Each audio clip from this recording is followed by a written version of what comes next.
Hello everyone, Nicole and Chelcie broadcasting live to you from the Capitol here in Helena today.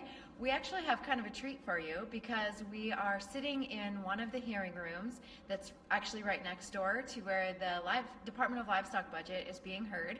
And they're beautiful rooms. This one is empty, so we came in here to make this video, and I'm gonna panoramic around to show you guys some of great. Well, this will give you a little taste of what it looks like in the room next door where the Department of Livestock budget is being heard.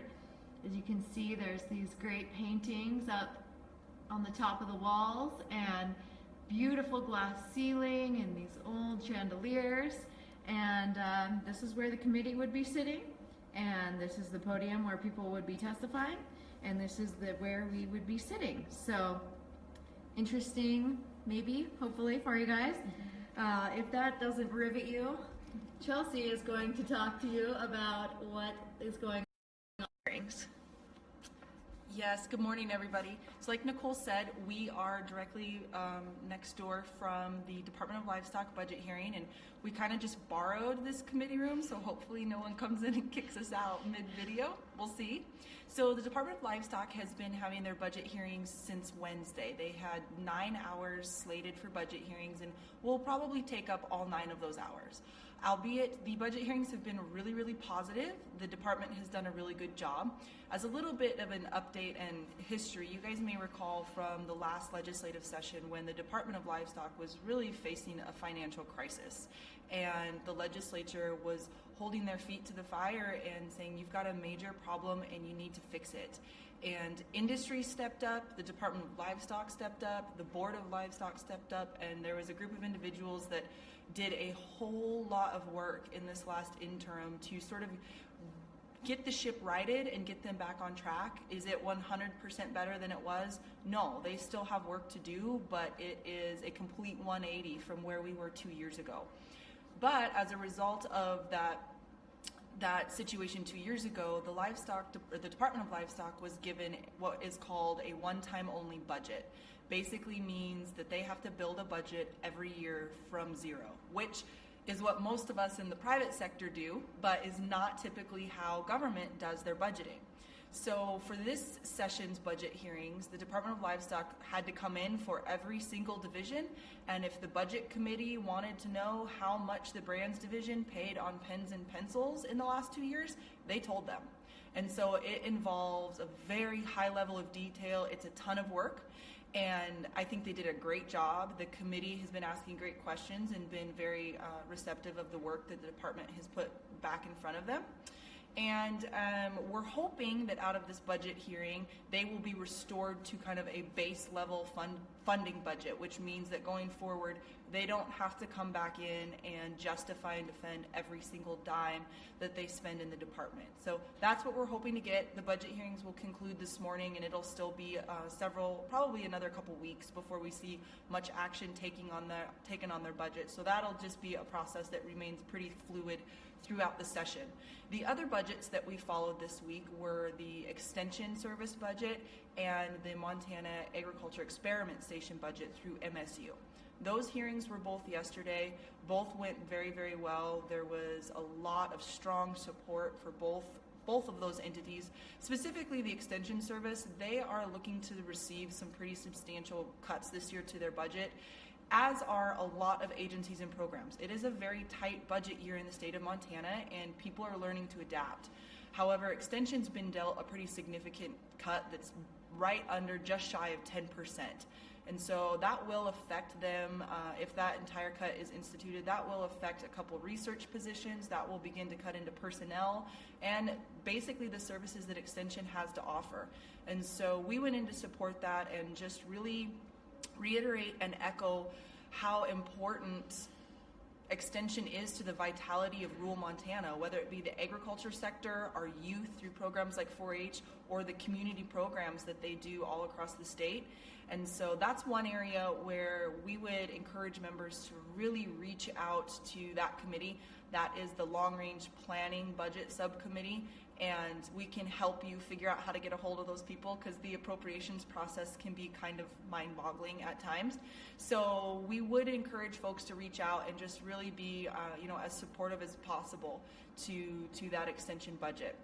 One other bill that I'll briefly talk about before I turn it back over to Nicole was heard earlier this week in the House Agriculture Committee. It was carried by Representative Bill Harris. It was House Bill 305, and what House Bill 305 did was give local governments, the county commissioners at the county level, more authority to utilize their self-assessed per capita fees at the county level. So a lot of you may be familiar that at a state level, producers pay a per capita fee to the Department of Livestock. Well, a county, if 51% of the livestock owners in that county petition the county commissioners, a county may implement their own, they call them a cattle petition or sheep petition, and it's a tax on the livestock of livestock owners in that county, and the money stays in that county. Under current law, that money goes into a predatory animal control fund and is utilized pretty much solely to contract with Fish Wildlife Services to bring in government trappers, to bring in helicopters to fly. Usually we're talking about coyote control here. And so what Representative Harris will do in House Bill 305 would be to allow county commissioners to also use that money to set a county bounty, sorry for the rhyme, but to set a bounty at the county level on those predators to try to incentivize more consistent predator control. Because contracting to bring in a helicopter and a government trapper is expensive, and you usually only get to do it once or twice a year, if that, for these counties that try to afford it. And so this would allow a little more leeway for local government to spread the money out and maybe have a more consistent predator control effort on the ground. So that's what I worked on this week, and I'll turn it back over to Nicole, who's got some more updates for you. So I'm going to move the camera a little bit because the comments are very distracting and covering my face, which there are only two right now. I can work through it. I don't need to look at my face anyways. But that reminds me, if you have questions, you can comment and we can see them and we can answer them. So go ahead and write those if you want. But I just want to tell you real quick about some action that some bills saw last night. House Fish, Wildlife, and Parks took action on 3 bills that we have participated in through the process. Last night, it's actually kind of starting to feel a little bit more like a regular session because they had a kind of long hearing and then did this executive action later in the evening. Although bills are still coming out slowly, it's starting to pick up a little bit. But back to the subject at hand, House Bill 96 was the bill that I'm sure you've heard Chelcie talk about in past videos that would have provided elk licenses to landowners to allow the public to hunt on their place. That bill was amended fairly heavily last night. It had a sunset added to it because the discussion around that was they want to see how it's going, if they're losing a lot of block management because of this, so on and so forth, and they want to be able to assess the new law. And there was also an amendment put on it that would prevent, really made it strict to prevent the landowner from profiting from these licenses that they're allowed to have. There was more detail to it, but that's basically it. Both those amendments ended up getting put on, and it did end up passing out of committee, and it'll be on second reading on the House floor soon. And I just got a text that our video is at the wrong angle. Sorry. But anyways, Chelsea's going to see if she can do some adjustment. So real close up. Yeah, we're getting some feedback that we're a little wonky for everybody. So I might just hold it like this and let you. Okay. Well, the next bill was House Bill 204, which was Representative Redfield's bill that would have required a $25 sticker to be placed on all vessels. And that's a term defined in statute as boats, a number of other things that float on water, not inner tubes. But anyways, of that $25, $10 would have gone to controlling weeds noxious weeds, on terrestrial weeds, and $5 would have gone towards preventing the spread or the establishment of aquatic invasive species. Now we know how problematic terrestrial weeds are, and aquatic invasives have the potential to become even worse. So we supported that bill because it's a way of funding those programs to stop those weeds. The bill was actually tabled last night, but it was not postponed indefinitely. So that means it can be taken off the table at some point.